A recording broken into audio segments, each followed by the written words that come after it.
Hollywood, California, Monday, January 11th.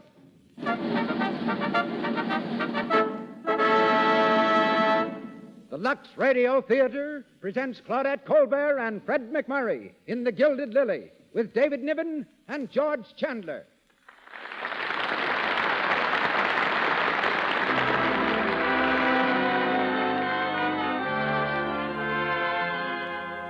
Lux presents Hollywood. Our stars, Claudette Colbert, Fred McMurray, David Niven, and George Chandler.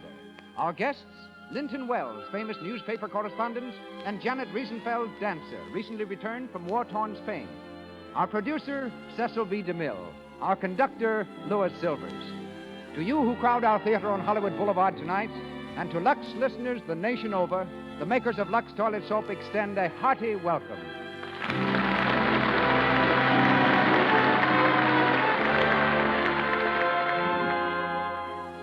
Perhaps more so than anyone else, does a lovely screen star have to guard a beautiful complexion. Constantly before the public, she knows the camera will catch the slightest blemish should her skin reveal one. How significant it is, then, that 9 out of 10 screen stars use Lux Toilet Soap. The same beauty care so inexpensive that every girl can use it every day. Begin your Lux Toilet Soap beauty care tomorrow. The Lux Radio Theater presents its distinguished producer, ladies and gentlemen, Mr. Cecil B. DeMille.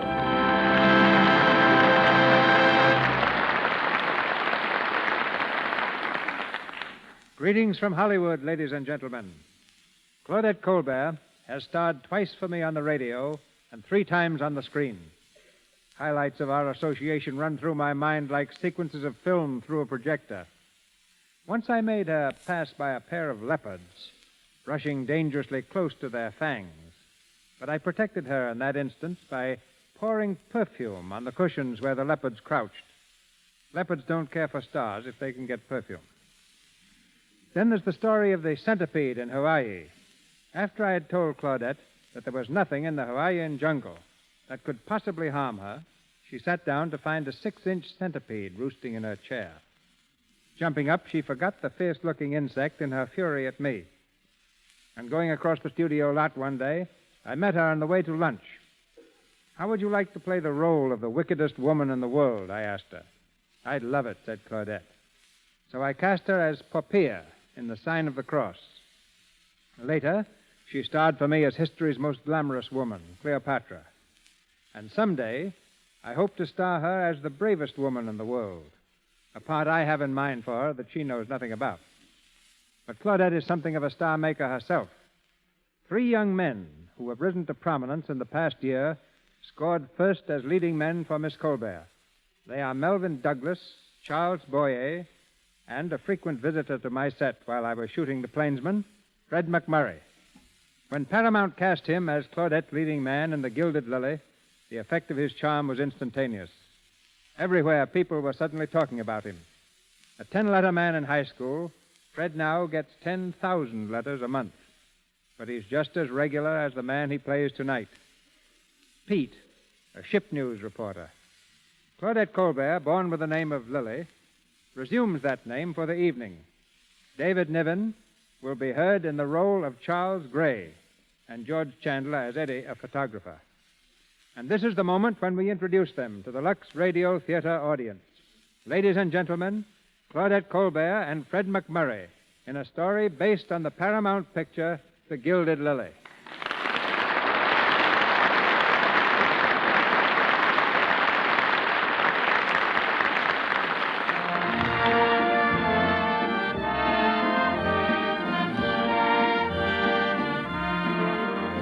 (42nd and 5th Avenue, New York City.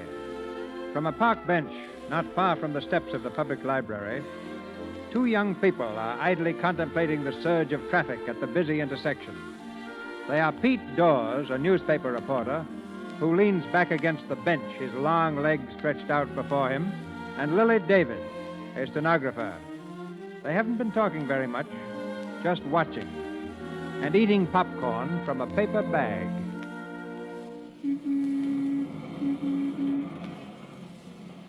Big stuff, eh? Watching the world go by? Right, big stuff. Of course, there's different ways of watching. How do you take the guy who eats peanuts? Every time he cracks a shell, he has to see that his thumb is in the right spot, and then he has to take the peanuts out and then throw the shells away. A guy like that can't concentrate. See what I mean? Oh, sure. But popcorn. Popcorn was made for watching the world go by. Look, I stick my hand in the bag without taking my eyes off the street. I throw the popcorn in my craw, I chew, and I'm still looking. That's what I call class. Sure, peanut eaters don't know how to live. Nah. Tell me something, Lily. You love me? No. That's the way to talk. No worries, no jealousies, just meeting here every Thursday and eating our popcorn. Why don't you love me? Oh, I don't know. Maybe I don't know what love is, but I think I do. What do you think? About love? About love. Well, I think when it hits me, I'll start walking 3 feet off the ground, and if the man has a mole on his nose, I won't be able to see it. And I have a feeling that when I find him, he'll be flat broke. Right. And when you're married, you won't be able to quit your job until you have to. And there'll be plenty of reasons why you'll have to. Well, that's the fun of being married. Fun? You'll do your own cooking and washing. You'll lose your figure. Oh, you newspaper men know everything. Sure. What you're trying to be is a Lizzie Glutz. Lizzie Glutz? Yeah, the girl who runs her own little world to suit herself because she's too unimportant to have the world run her. Well, that sounds great to me. Of course it does. The smarter you are, the harder you try for that kind of life. But Lizzie Glutz is Lizzie Glutz simply because she's too darn dumb to be anything else. And that's not you. Oh, Pete, you're talking through your nose again. There's a dame for you. I try to tell her she's got it in her to be big stuff, and what does she do? She says, let's go for a walk. Only as far as the subway, though. I got to work tonight. Say, is there a boat docking? Yeah. I got to get an interview with some visiting goof about what he thinks of our beautiful buildings and tall women. Oh, Pete, someday I'd like to go down and meet a boat with you, just to see what celebrities are like, huh? If people really knew, there wouldn't be any celebrities. Well, let's go. I'll walk you to the subway. Wait a minute. Don't you think you'd better put your shoes on? Gosh, I forgot I took them off. You're just a grandpa heart. Come on, hurry up. I don't want to miss the West Side Limited.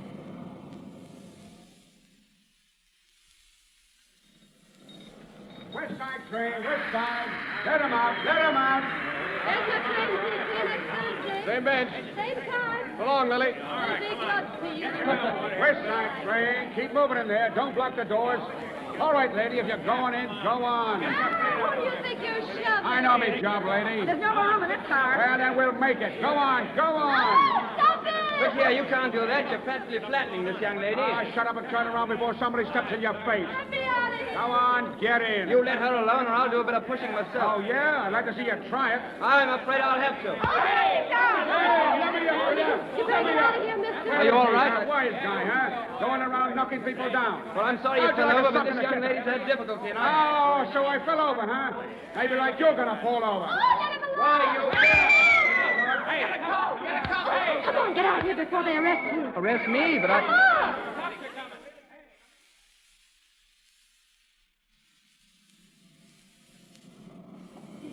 Don't look back, but is anybody following us? I can't see without looking.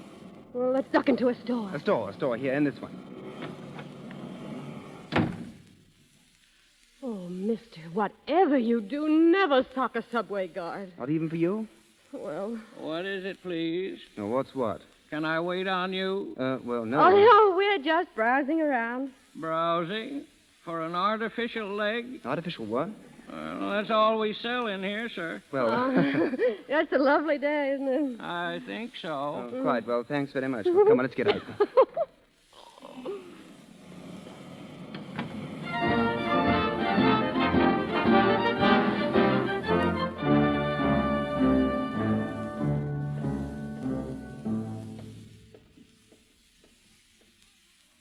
Well, here we are. Is this your house? Mine and about 20 other people. I've got the second floor front. Well, Well, did I thank you for the dinner? 3 times. Am I going to see you again? Why not? Of course, why not? Did anyone ever tell you that you talk like an Englishman? I was born in England. Ah, maybe that's why. Yes, maybe that's why. Well, I don't know what I'm talking about, do you? No, I feel as though I just come out of ether. Well, May I see you tomorrow? for what? For fun? What's your name? Gray. Charles Gray. Shall I say about 2? Tomorrow's Friday. Don't you work on Friday? No. Do you work on Thursday? No. Do you work any day? No. Oh. Well, why don't you go out and look for a job tomorrow? But tomorrow I want to be with you. Well, not at 2 o'clock. I work until 5:30. Oh, I can wait. Better still, I'll meet you in the morning and take you to your office. Will you look for a job Monday? If you'll let me see you on Saturday and Sunday, too. Well, why should I care if you find a job? Of course. Why should you care? Well, good night. Thanks for stocking the guard. No trouble. But my name's Lily. Lily David. I forgot to tell you. Thank you. Good night. Good night.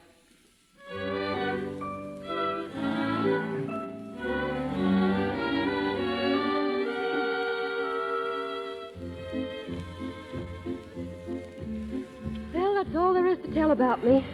I make $20 a week. It was $35 a few years ago, but I don't mind. And I haven't many friends, and I don't mind that either. Now, do you want to dance?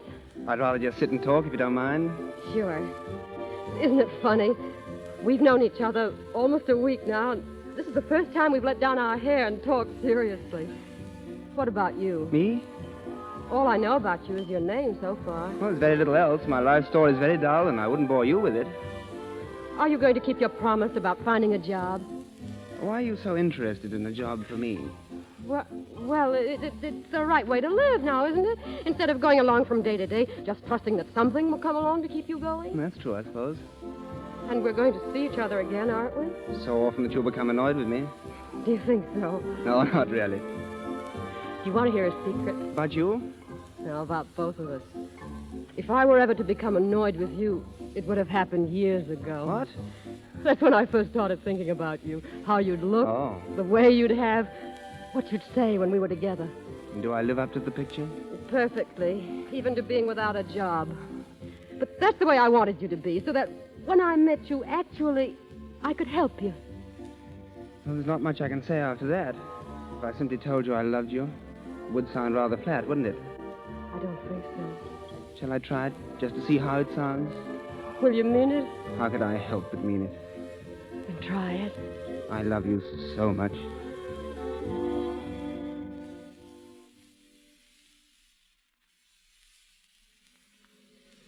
Happy?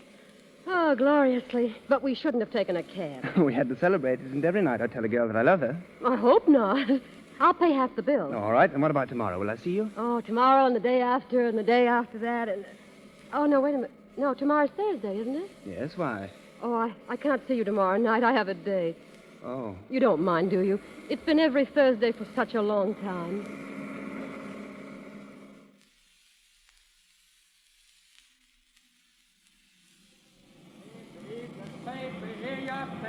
What do you read, baby? Some more popcorn, Lily? No, What's the matter? Sick? no. You know something? There's no reason why we shouldn't force the city to put a water bottle beside this bench. A man can't eat popcorn all night without drinking something. I said a man can't eat popcorn all night without drinking something. Oh, yes. Hey, look at me. What's the matter with you tonight? Pete, I want you to shake hands with Lizzie Glutz. Lizzie Glutz. Yeah, Lizzie Glutz. The girl we talked about. The girl you said I wasn't, remember? The girl who was going to meet some man who'd sweep her right off the ground, and he'd be broke, and neither of them would care, and all at once they'd be living in their own little world. Oh. So what happened, huh? Yep, just like I said it would. You see, you were wrong. Yeah. Who is he? Just a nobody, but you'd like him. Would I? Oh, Pete, it's the swellest feeling. All at once, you're face to face. You don't know how it happened, but there you are. And from then on, it's just one roller coaster ride after another. Wait till it happens to you. You think it will? It's bound to. What'll I do? Well, I know what I'll do. Just sit on the bench and eat my popcorn and watch the world go by. And then all at once there won't be any more popcorn, and a man can't watch the world go by without popcorn, can he? Pete. Can he? Pete. I bet he's a darn nice guy. Yeah, he is a darn nice guy. I was nuts about this bench, weren't you? I still am. Well, I'll put a for rent sign on it tomorrow. But, Pete, you're still the best friend I've got. What I do with him won't make any difference with us. No? No, you don't understand about him. I want you to meet him right away. There's no reason why the three of us... You don't know your guys. But I don't want to lose you. I won't. I know. Just old reliable. That's how I stack up with you. All right, forget about the for rent sign. If you're ever in a spot or if you feel like you want to talk it over with somebody on a Thursday night, you'll know where to find me. I'll be here. But don't come unless you have to, because it can never be the same anymore, see? You understand that, don't you? I guess so.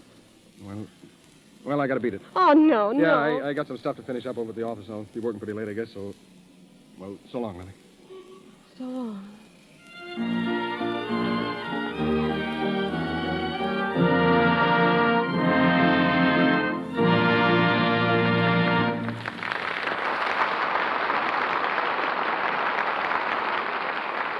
In just a moment, we will continue with the Lux Radio Theater presentation of The Gilded Lily, starring Claudette Colbert and Fred McMurray.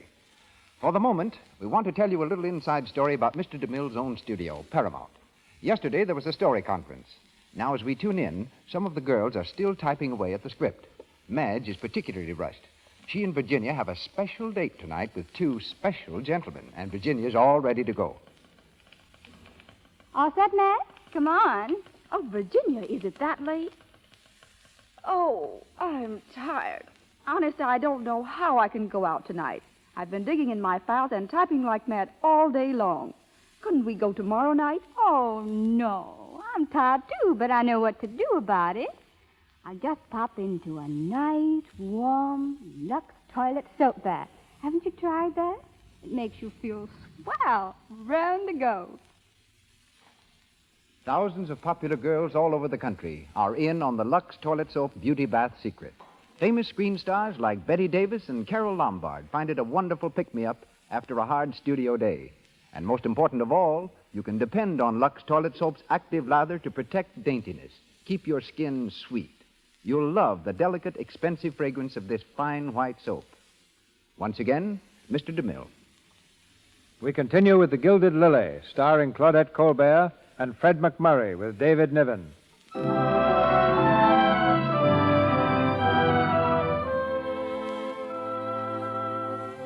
A few days have passed since Lily said goodbye to the easygoing newshawk. We're in a richly furnished apartment of a Park Avenue hotel, where two men stand facing each other across a table. The older man is the Duke of Loamshire, visiting America incognito. The younger is his son, known to us as Charles Grey, known in England as Lord Granville. The Duke of Loamshire breaks a long silence. So, it's actually that serious, Charles. Yes, Father. Well, and now what? Well, first I'll have to cable Helen and ask her to break the engagement. That's going to be rather difficult. I know. And this Lily. Well, I'll simply tell her that fate takes care of idiots and supplies them well with money, and I'll take her back to England and we'll be married. And that's that. Well, Gray, why did you lie about yourself to this girl? Tell her that you were a nobody, that you had no money. I didn't. She told me that about myself. And after that, I was afraid to tell her the truth because... Because you wanted to be what she thought you were. Yes. Oh, that's human, I suppose. But you'll forgive me, of course, if my mouth seems to hang open at times. Why, back home you were so enthused about social things. Parties, clubs, and all that. And here, all at once, you plunge yourself into a terrible, serious romance with this shop girl. She's not a shop girl. She works in an office. Oh, forgive me. But I still can't understand it. But don't you see, I asked that we make this trip to America secretly just to get away from all that social nonsense. For how long? Oh, I'm sincere about this, Father. Oh, of course you are. You're sincere about everything, for the moment. Well, if that's your way of objecting to Lily... I don't object to her, Gray. If you're set on marrying Lily, I'll accept her. And so will Mother. But there are various ways of handling a delicate situation, and you're diving into it headlong. Lies, cables. Oh, it's all so crude, my boy. What should I do? Go back to England. See Helen. Give her an opportunity to call off the engagement decently. And talk to your mother, as a son should talk to her. And then, with your house in order, come back here and ask Lily to marry you. You will have the right to ask her after that. I wonder what Lily would say if I told her the truth. Well, my boy, it would be easy enough to find out. Oh, no, not yet. I'll just tell her I'm going away and that I've got a job. And heaven knows that's no lie.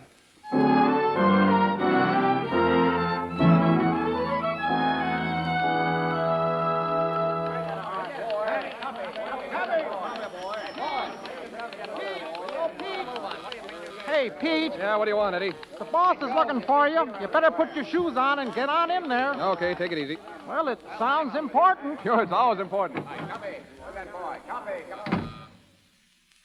Oh, Jack, you want to see me? Old Pete Dawes, the demon reporter. Say, why don't you wake up and notice what's going on in front of those St. Bernard eyes? What? Well, would it interest you at all on this beautiful sunshiny day to know that the Duke of Loamshire and his son have been playing around town here for 6 weeks without a line of print? Well, how'd they get here? Phony names. But where were you? We run pictures of the kid when he got engaged to some English dame. Can't you use your eyes? Well, what am I supposed to be? Secret Service operator number 13? I don't know what you're supposed to be. And while you're walking around here in a trance, we have to pay a smart little hotel bellhop $5 for the tip. Okay, where are they? They're sailing today at noon. Noon? I'll get them at the boat. Hey, wait a minute. Take these pictures and clips along so you can at least tell them from Adam. And keep your mouth shut. We're the only sheet in town that's got anything. Ha you hope.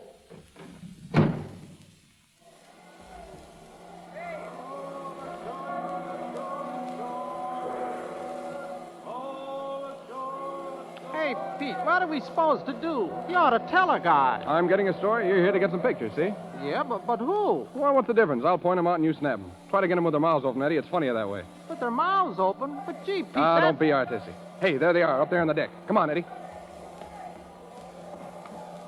Hello, gents. I beg your pardon? Say, what's the idea of visiting our little city without letting the papers in on it? Papers? Yeah, don't you think New York would like to know that it's been visited by the Duke of Loamshire and his son? What? Hey, all right, Eddie, snap them. Perfect, Pete, just like you said. But, my good man, you must be mistaken. No, not at all. How about a little statement as to why you were here, what you were doing? Look, couldn't you be a good sport and forget that you saw us? We'd appreciate it tremendously. Oh, is it that important to you? We can assure you there's no significance to the visit. We simply came here to enjoy ourselves quietly. And a report of the trip in the papers might call personal embarrassment. Mm-hmm. To your fiancée, for instance, Miss Helen Fergus? Well, yes. You're still engaged, aren't you? Yes, of course. We'd be glad to make it worth your while. Oh, don't bother. If it's that important, well, as far as I'm concerned, I've never seen you. You promise that? Sure. Come on, Eddie. Thank you. Don't mention it.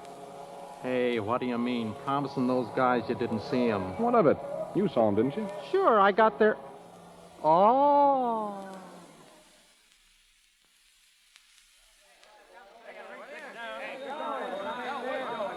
Pete Dawes speaking. Oh, hello, Mac. Yeah. I thought it was swell myself. Say, did you see that picture of Granville with his mouth open? Was that a laugh? Hey! Well, Hey, I'll call you back, Mac. What are you doing here, Lily? I've got to see you alone now. Okay, we'll find an empty office. Well? Pete, this picture in the paper. Did you do it? Sure, why? Did you see these people? Talk to them? Of course. Why all the excitement? Why? Because Lord Granville, this man engaged to a girl in England, that's Charles Gray. Charles Gray? Yes, Charles Gray. The nobody I was telling you about. Charles Gray, Granville. So that's it. That's why I got the runaround. He said he was going out of town for a couple of weeks to get a job. Pete, what did he say? What did he talk about? Oh, you just... Well, go ahead. I'm asking for it. Well, he said he'd just been fooling around in America on the quiet and that he was going back to marry that English dame. His father tried to bribe me to keep the whole thing quiet. Oh, that's swell, isn't it? Well, Lizzie Glutz did all right by herself, didn't she? He was broke, a nobody. He said he loved me. Now, what did he think I was? Oh, don't get all worked up about him. If he ever comes back here, I'll break his neck. He won't come back. All right, what are you going to do about it? What can you do? I'd like to do to him what he's done to me. Make him something to laugh at. Yeah, why not? Oh, no.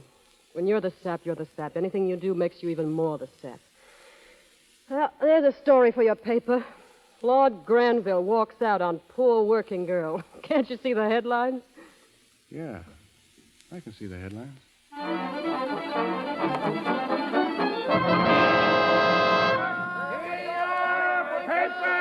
Paper! Working girls points blue blood. Working girls points down marriage. Here, what do you read, paper? Lily David says no to nobility, paper.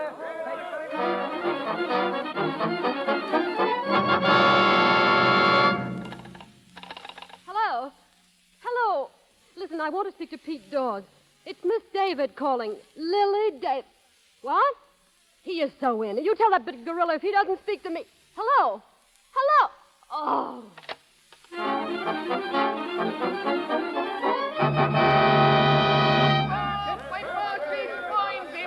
She finds him. Read all about it. His heart is broken because she's finds him.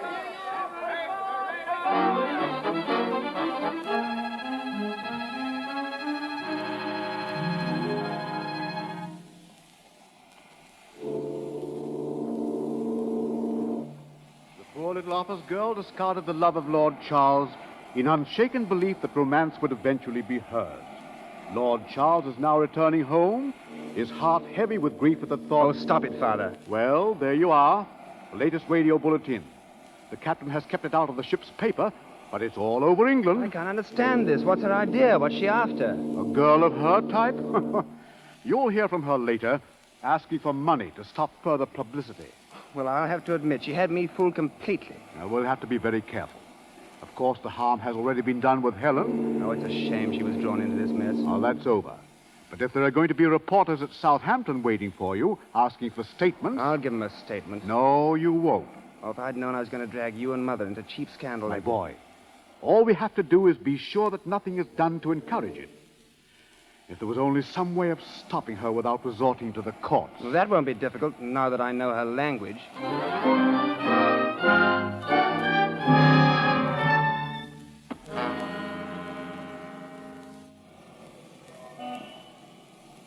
Oh, hello, Lily. I thought maybe I'd find you here. Did you? I've been waiting an hour and a half. Sit down. Yeah, thanks. The popcorn? Aren't you going to take off your shoes? I don't know. I may not be staying very long. All right. Why? Why what? You know what. Why did you print those fake stories? Oh, that. Go ahead. Okay. I did it because I love you, and that guy Gray hurt you. And nobody's going to hurt you while I'm around and get away with it. That's what I thought. Oh, you old windmill. Well, at least nobody will ever walk out on you again. You're somebody now. Yeah, somebody is right. People pointing at me in the subway, on the street, photographers trying to break into my house. Sure, you're a celebrity now. One of those peculiar people made strangely important by ordinary newspaper print. Strangely important. A busted romance, no job. You lost your job? I didn't lose it, I quit. What for? I got tired of answering questions. And look at this. What's that, a cablegram? Read it. How much would it cost for a poor little working girl to forget she ever met me? Charles Gray. Well, there's a sweet boyfriend for you. Yep, sweet and to the point. Well, if he wants to be forgotten, here's the one who can do it. That's the stuff. Pete, you're a smart fellow. What do poor little working girls usually do next? Well, they usually drown themselves one way or the other. I'll take the other. Let's go.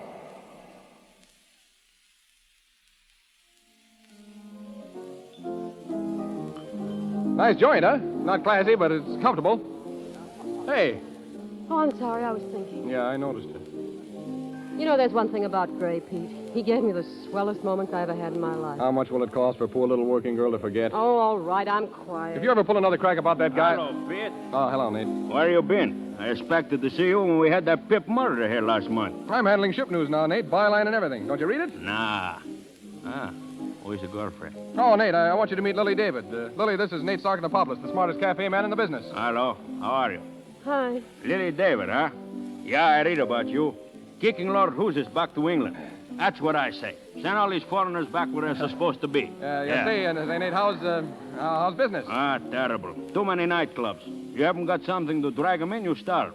What I need is a first-class A1 attraction. A name. Yeah, that'd help, Nate. Sure, but where do you find them when they don't ask for $1 million? Hey, wait a minute. Listen, Nate. I've got just the thing you're looking for. Not too expensive, but a big attraction. Should jam the place for months. Yeah? Who is she? Lily David. What? Now, wait a minute. I'm getting out of here. Sit down. Nate, this is it. Well, maybe you're right. Listen, if you think I'm going to turn myself into a nightclub Shut queen... up. I tell you it's a cinch, Nate. Publicity, that's all it takes. Well... You spread her name over every billboard in town. You've read about her, you've talked about her, you've wondered about her. Now see her at the Gingham Cafe. Well, it sounds good to me. Well, it doesn't sound so good to We'll me. get a singing teacher for her. We'll teach her to fake a song. Oh, is that so? I can see it all now, Nate. Enlarge the place. Redecorate the whole business. Wait, that's expensive, Pete. Oh, what's the difference? Listen, what I want to know... You'll make it all back in a couple of weeks. I tell you, she'll pack them in like sardines. Oh, Pete, for I'd heaven's have sake. to get an orchestra. That's an idea. A 20-piece orchestra. Wait No, a we'll make minute. it 25 pieces and draw it on her voice. Oh, wait a minute. I can hear it now. 25 pieces swinging like mad.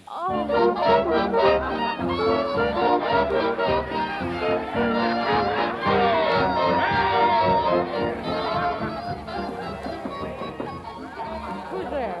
Pete. Oh, go jump in the lake. Hello. What do you think this dressing room is, a public thoroughfare? Say, you ought to see the crowd out there. It's packed. I told you we'd do it. They're waiting to see you, Lily David, the little office girl who thought she was Lizzie Gladys. Waiting to see me. Ha! Well, you don't have to get hysterical about it. Oh, Pete, can't you see how silly this is? Let's pretend we're sane again and call the whole thing off. No, why do that? Why? Look at me. I'm supposed to go out there and try to sing, try to dance. Dance. In an outfit like this, I can't even walk. Oh, you'll come all right. Just sing your song and do your dance. That's all. All they want to do is all they want is a chance to see you. Yeah, I'd like to see you go out there in this and let them look you over. I feel like a fancy porch swing. Lily. Oh, shut up. Oh, Lily, look, I brought you something. See, a bracelet. A bracelet? Oh, Pete. Like it? It's lovely, but you shouldn't have done it. Ah, that's all right. I got a lot of other stuff, too. Here, look. A necklace, diamond earrings, a couple of brooches, an anklet, and 6 ruby rings. Swell, huh? Where did you get this? The whole layout cost me $15. From 5 feet away, nobody can tell the difference. And this is your little present to me. Now, look. We don't know where this stuff came from. There'll be rumors, of course, that this necklace was given to you by the prince of someplace or other, and the earrings are a little token of esteem from the Duke of whatchamacallit. Uh-huh. And the anklet from some king of some little country. I'll work out a good gag on that. Oh, sure. Of course, we'll pay no attention to the rumors. We'll just wear our jewelry and let people talk. Sure. Say, Pete, isn't there something missing? Missing? Where's that little gadget I got from Napoleon? Well, wouldn't be a bad idea at that. Yeah. But don't worry, I'll have your name in headlines every day. Lily David, the famous Knoll girl, the glamour girl. I'll have you ditching everybody from a count to a Raja. Oh, could you by any chance be living my life for me? Miss David, they're waiting. Ah, she's coming. Ready, Lily? Oh, I suppose so. Oh, come on, buck up. You know, just to show me that everything's all right. Oh, Pete, you're such a fool. I don't know whether to kiss you or kick you. Well, a kiss would be easy to take, but I guess the kick would be easy to give. Oh, Pete. Atta girl. Oh, and say, Lily, that first little bracelet I gave you, it's personal, from me. It's on the level. No kidding? No kidding. Now go out there and murder him. Murder them? Do you realize you're talking to the corpse? Go ahead, Lily. Lots of luck. Oh. Ladies and gentlemen, Lily David, the world-famous No Girl. Go on, let your music get on it.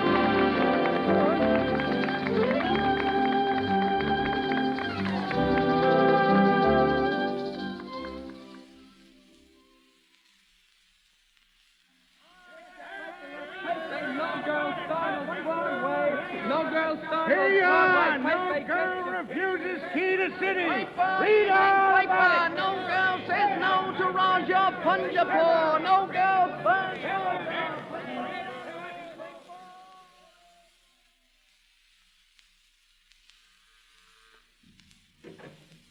Oh, good evening, Mr. Pete. Hello, Dora. Is Lily home? Yeah, sir. But she going out soon. Who's that, Dora? Oh, hello. Hello. Get my coat, will you, Dora? Yeah, sir. Going out, huh? Yes, why? Do you realize I've hardly seen you in 3 weeks? Gosh, I know it was my idea to have you step out now and then. It but... was your idea, all right. I must be seen in the right places with the right people, correct? Yeah, but look, I didn't mean all the time. Gosh, a fella gets kind of lonesome sitting around talking to himself. What are you doing tonight? A date? The old guy with the 43 creameries. I suppose you forgot you've introduced me to him. Oh, can't you call it off? Just this once. You know, tell him you're sick. You had your throat cut or something. Why? Well... All right. Tonight, you and I? Ah, swell. We'll go out and get some popcorn, huh? Oh, Dora. Yeah, sir? Never mind the coat. And you'll find Mr. Decker's phone number in the little book. Tell him I'm staying home tonight. Atta girl. With a headache. Nice crack. All right, what'll we talk about? The weather? Oh, listen, Lily, I got to talk to you seriously tonight. Excuse me. Yeah. Hello? Oh, hello, Mr. Randall.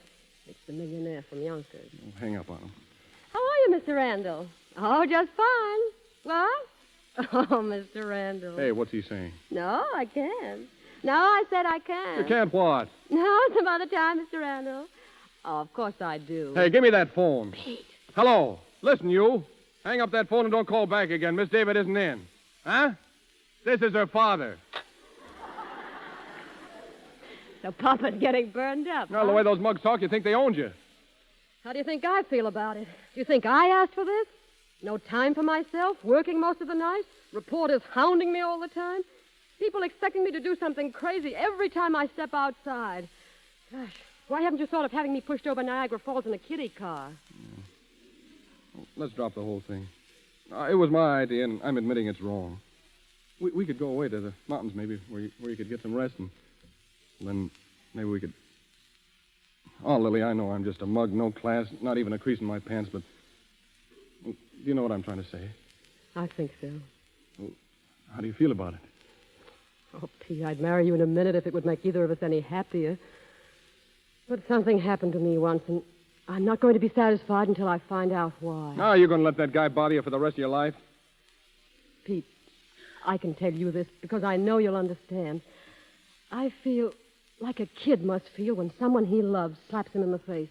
He's hurt, he's angry, but he still loves. Same old Lily. I have to see him. Sure you do. I wonder what would happen if I took one of those London nightclub offers. Then if he really wanted to see me... You do that and he'll be camping on the doorstep. Say, how many times do I have to tell you you developed into a mighty swell dish? Pete, I'm going to London. And what's going to happen? You'll see Gray, find out in 10 minutes he's still a lug, and come tearing back home. At least I'd know. Right. I'm just blabbing. Sure, you go ahead, and I'll sort of stay here to keep things rolling. What? You're coming along. Me? Yes, you. What do you expect to do while I'm bodging around in a strange country? Stay here and write fan letters? Oh, Lily. I say you're coming with me. All right, I will. But get this. I don't like that guy, and I never will. And if he tries to pull any more of his fancy tricks, I'll pop him right in the nose. Oh, Pete, you've got the soul of a poet. We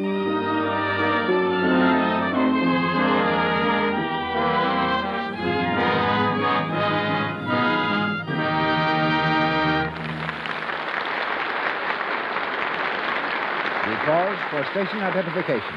This is the Columbia Broadcasting System. KNX, Los Angeles, the voice of Hollywood.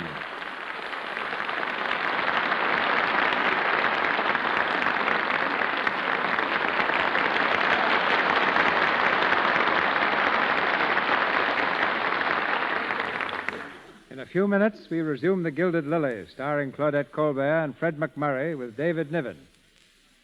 We left Miss Colbert rapidly gaining fame in our play as a dancer. And it's a dancer whom we hear from now. Miss Janet Riesenfeld, daughter of the distinguished conductor, Dr. Hugo Riesenfeld.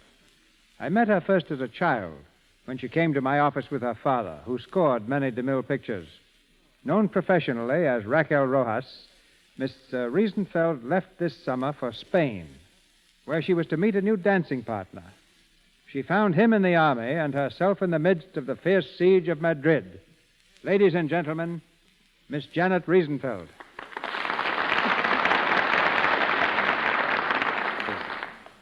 Thank you, Mr. DeMille.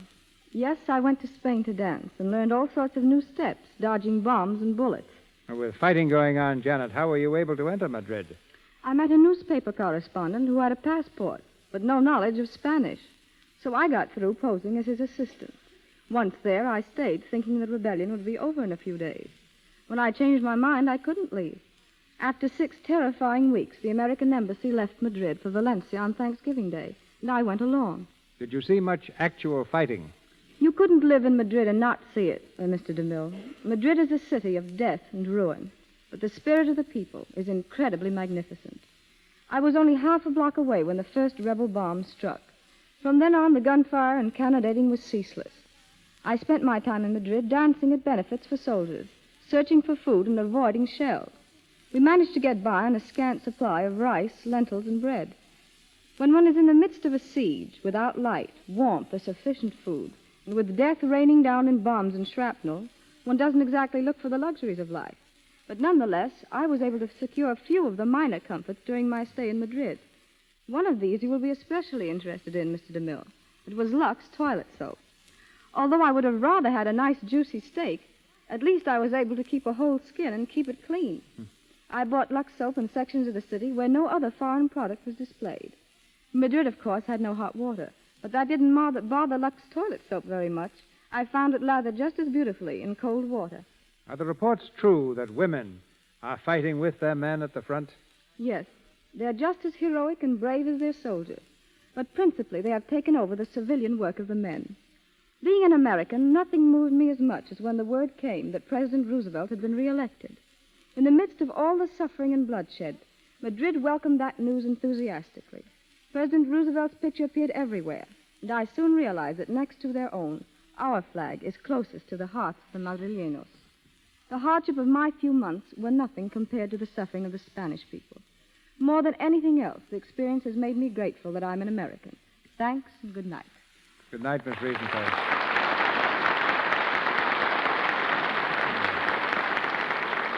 Once again, Claudette Colbert, Fred McMurray, and David Niven in The Gilded Lily.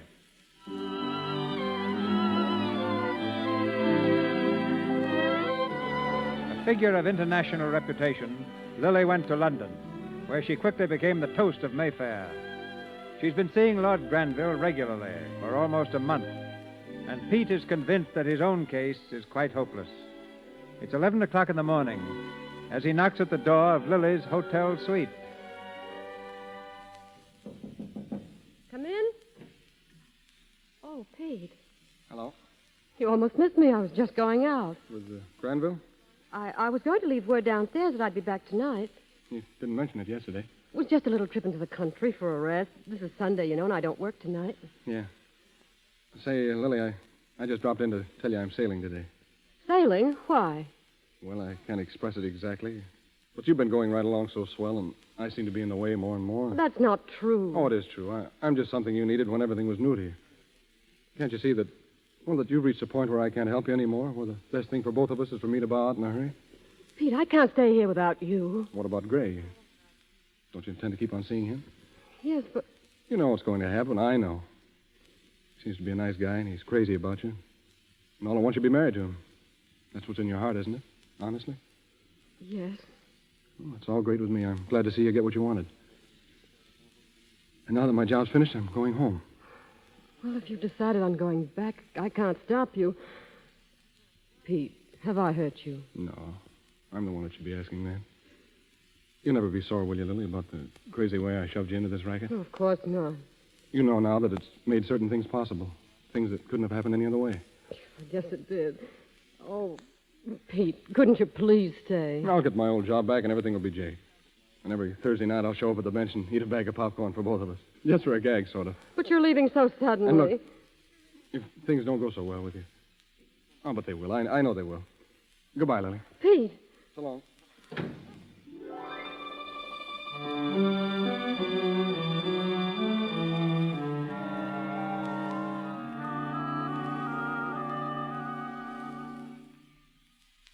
Like it? Oh, it's heavenly. I'd almost forgotten what the country was like. And now this place. Oh, I can understand what that old innkeeper meant now. Hey, what was that? Didn't you hear him? Oh, yeah, something about this being the very place where his wife said she'd marry him. That was it, wasn't it? Yes, 30 years ago, right here. He's a queer old bird. He must be very funny, really. Oh, I'd love to have seen them. Hugo and Lizzie Glutz. Glutz? Who told you that was her name? It had to be. I'll bet she sat right here where I'm sitting. And Hugo stood up, of course, because he had on his Sunday pants. It's rather pathetic, isn't it? Look, there he is now with his broom and the drudgery that he hates. And that little girl aging into a bitter old woman. I don't feel that way about them. You have everything that matters when you're just Hugo and Lizzie Glutz. Two happy nobodies. You wouldn't be able to stand that sort of existence for long. It's what I've wanted all my life. Great. What possible pleasure is there in parading ourselves before crowds as though we're trying to let the whole world see that we're actually in love? Why, is it so terrible that I'm proud of you? Lily, do you realize what's happened to you? You're known all over the world. Men everywhere have talked about you and wanted you. Now all those people that laughed at me when they thought I'd lost you. Now they're going to see that you belong to me and that you always did belong to me. Gray. Yes, what is it, Lily? Oh, nothing. Nothing.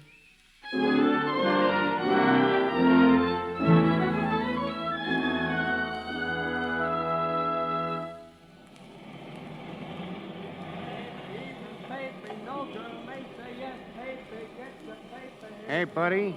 Yeah? This bench private? No, sit down. Thanks. Can you spare a cigarette, buddy? Yeah, here you are. Thanks. Ah. What's the matter? It ain't my brand. That's too bad. Yeah, but it'll do.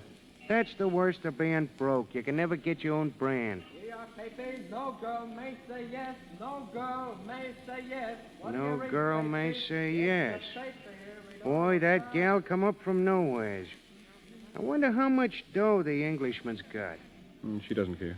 No? How do you figure? Oh, it's just my guess. Maybe so, but a couple of $1 million would come in handy for a cold winter.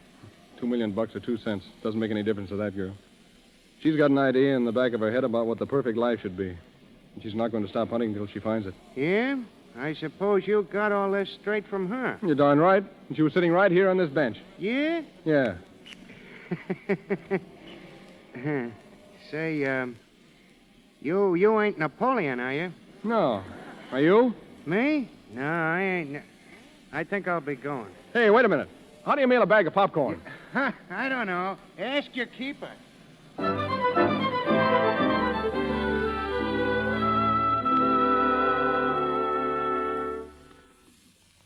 Popcorn, all the way from America.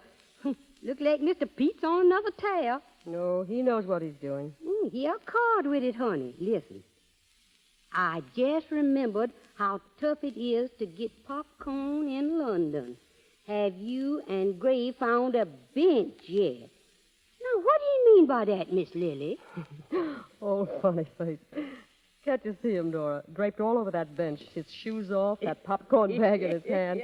You know, Pete never would touch Peanuts. No, he says peanut eaters don't know how to relax. Well, excuse me, Miss Lily, but it wouldn't hurt you none to sort of, well, rest up. Don't I know it? Oh, now, honey, couldn't you stay in this afternoon? Lord Granville probably has something planned. But working 6 nights a week at the club and never in a single day? Well, if Mr. Pete was here, he'd sure put a stop to it, he would. Never mind, Dora. Yes'm. I'll answer it. Yes'm. Hello. Hello, Gray. Right on the hour. That's right. Well, no kiss? What's the matter, Lily? I'm tired, that's all. Gray, you haven't anything arranged for this afternoon, have you? Oh, nothing much. Just tea at the Clydes. You'll have to know them sooner or later. I have to know them. How many more hundreds of people must I meet before... Before what? Oh, nothing. I had no idea my friends were annoying to you. Gray, listen, we'll have to decide something right now. I came to England because I loved you, and because I thought that you still loved me. But something's wrong. Something... Have you ever forgiven me for what happened in America? I told you I was as much to blame as you. Then why can't we be satisfied with each other? Why do you insist that we spend day and night putting ourselves on display? Is that the only thrill you get out of being with me? Oh, I've been selfish, I know, but why don't you take a week from the nightclub? It could be arranged. And you remember that little inn, Hugo's? We could spend the week there. A week at the inn? Then what? Well, Back to London as though we had never been away, is that it? Well, Lily, you make it sound so...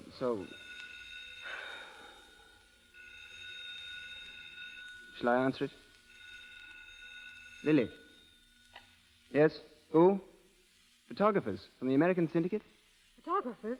Give me that phone. Lily, you don't want... Hello. Hello, send them right up. But we don't want to see them here. I'll handle this. You just entertain them until I'm ready. But this isn't exactly the place. Lily, come out here. Lily, listen to me. You wanted to show the world, didn't you? All right, we will. Lily, come out. All right, come on. How do you do, Miss David? How do you do, sir? Set up the cameras, boys. Where's my flashbulb? Why, gentlemen, what... We're the photographers, Lord Granville. I'll get one here first, the fireplace shot.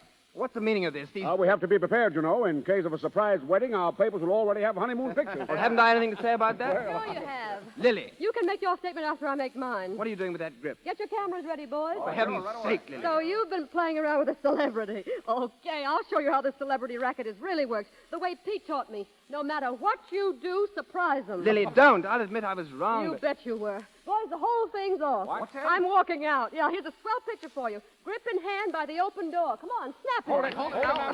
That's you, the Miss best. Lily, wait. Tell your papers I'm going home to sit on a bench and eat popcorn. What else? Maybe he'll show up, maybe he won't. But if he does, I'm going to sit back and watch the world go by with the greatest mug on earth. Can I use your telephone, Miss? Will you? Come on. David, can you use your telephone?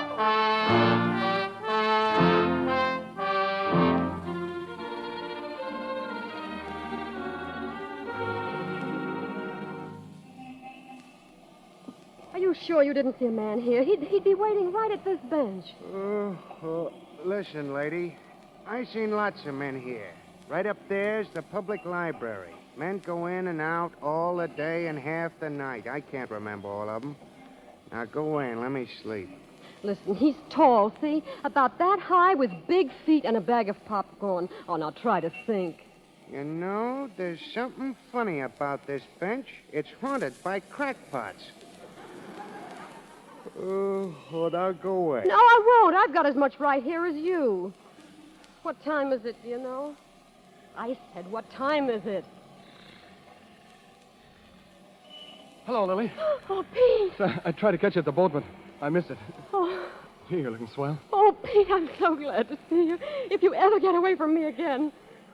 Say, what goes on here? Oh, I don't know. All the way across the Atlantic, and I find that on our bench. Oh, I know him. What? Hey, you, wake up. You remember me? Oh, yeah. I want you to meet the girlfriend, Lily David. Lily Dave. Ooh. Oh, let me out of here. Let me out of here. Well, I got some popcorn. So I see. Want to sit down? All right. Have some, Lily? Thanks. You know, this is what I call living. Yes, sir, just sitting tight and watching the world go by. Is that all? Oh, what else is there? Can't you guess? Yeah, but I'm afraid to say Oh, Pete, you old mug. Take off your shoes and kiss me.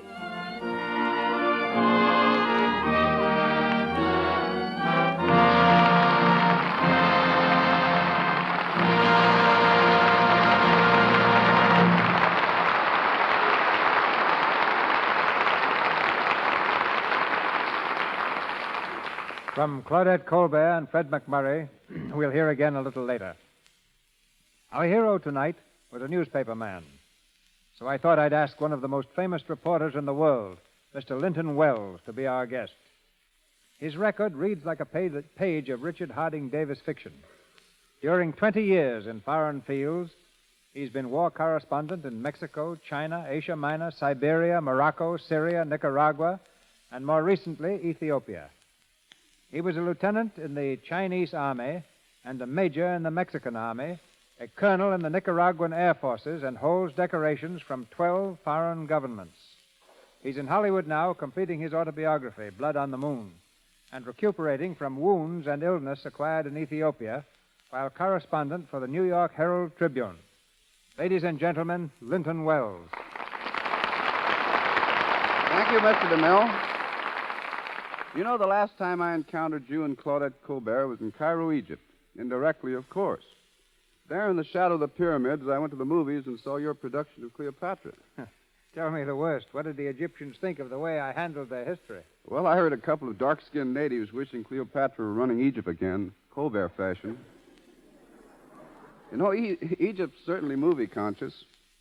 In Cairo, all society turns out one night each week and goes to the cinema. It's a ceremonial occasion with a display of evening dress and jewelry, rivaling an opening of the Metropolitan Opera. Well, you've seen pictures in about every corner in the world, Linton. How do other countries like Hollywood? Well, the stars, Charlie Chaplin, being human in any language, is most universally beloved. I've seen his antics roared at by the nose-pierced savages of the Belgian Congo, by Chinese and the Indians of the Peruvian Andes. Next in line, there's Mickey Mouse, just as popular in Brazil, Manchukuo, and Finland as he is here. All the world loves American musicals. And believe me, there's nothing so strange as hearing a native singing a hot-cha tune in the depths of fever-ridden jungle. But I've heard it. In French East Africa, you go to the movies in the open air and are bitten to death by mosquitoes or drenched by a sudden torrent of rain. A huge native who ran a projection machine there wore a charm given him by the local medicine man as a guarantee to prevent the film from breaking. And in Japan, where most kissing sequences are cut out, the picture is explained by an interlocutor as the mood strikes him. I read your war dispatches from Ethiopia and noticed you occasionally had time to see a movie. Yes, in Addis Ababa, there were 3 ramshackle theaters infested with fleas and ancient pictures. The natives were enthusiastic over American films, though, and I saw them roll in the aisles of the Laurel and Hardy comedy, while their friends were fighting only a few miles away. By the way, my wife, who's also a reporter for the Herald Tribune, went with me to Ethiopia and insisted on taking a case of Lux toilet soap along. Thoughtful woman. That's what we figured out until we got there.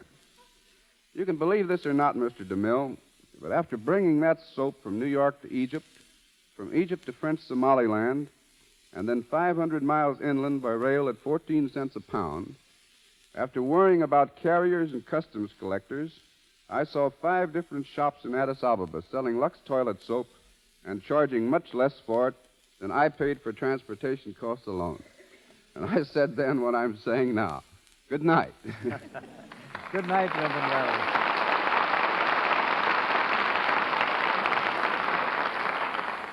Since starring on the Lux Radio Theater last summer, Claudette Colbert has observed her first wedding anniversary with Dr. Joel Pressman.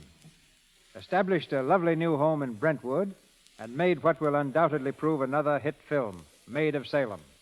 Fred McMurray, not to be outdone, has completed Champagne Waltz, is co-starring in Maid of Salem, and has taken to himself a wife.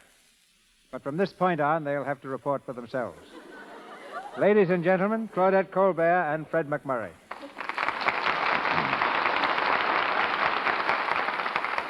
Mr. DeMille, after nearly an hour on the air, I'm afraid I'm all talked out. However, I do want to thank you again for the top productions you give us every Monday night. And before I go, just a word of praise for the product responsible for this program. I could say many fine things about it, but the best indication of what I think of Lux toilet soap is the fact that I've used nothing else for years. All right, Fred, your turn. Oh, thanks, Claudette. I had hopes of being neatly left out of this, Mr. DeMille. You and Claudette know me well enough to realize that I'm not one to get up in front of the microphone and make clever speeches. Well, then don't say anything. Oh, thanks. That suits me fine. Just a minute. Don't go either. I've heard a lot of music coming from the sets of your two pictures, Maid of Salem and Champagne Waltz. Since you'd rather not talk, suppose you sing. I thought you were a friend of mine. Well, since I'm on a spot, I'll try a chorus of a tune from the picture Champagne Waltz. The name of it is called When Is a Kiss Not a Kiss?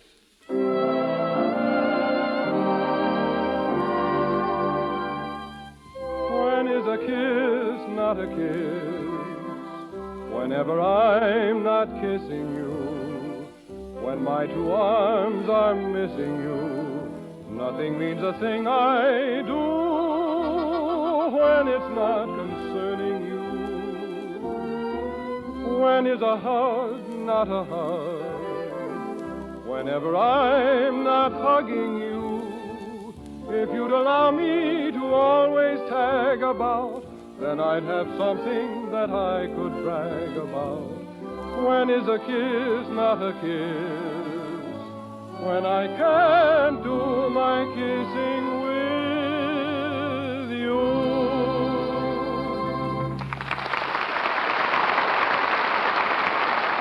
Thank you, Fred. Thank you. That was splendid. Good night, Mr. Good night. Good night to both of you. Thank you, Miss Colbert and Mr. McMurray. This is your announcer, ladies and gentlemen, Melville Ruick. The Lux Radio Theater program for next Monday night will be told shortly by Mr. DeMille. In our cast tonight were George Chandler as Eddie, C. Montague Shaw as the Duke of Loamshire, Chester Clute as the editor, John Gibson as the bum, Georgia Simmons as Dora, Lou Merrill as Nate, Frank Nelson as the man, William Royal as subway guard, Mary Arden as the woman, and Warren McCollum and Ross Forrester as newspaper reporters and newsboys. Miss Colbert, Mr. McMurray, and Mr. DeMille appeared through courtesy of Paramount Studios. Mr. Niven through Samuel Goldwyn. Mr. Niven is now working in the Universal picture We Have Our Moments, and Louis Silvers, 20th Century Fox, where he was in charge of music for the new film One in a Million. And now, Mr. DeMille. To the Lux Radio Theater, next Monday night, comes one of the most accomplished actors the screen has won from the stage, Edward G. Robinson. With him, Beverly Roberts and Paul Guilfoyle. Recently returned to Hollywood from abroad, Mr. Robinson stars for us as Warden Brady in Martin Flavin's tense melodrama, Criminal Code.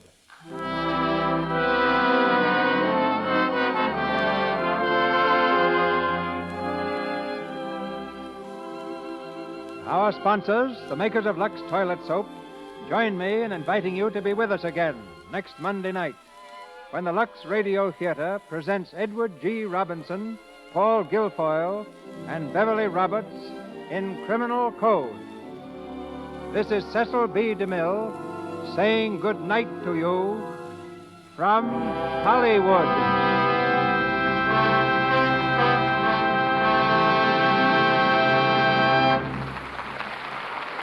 This is the Columbia Broadcasting System.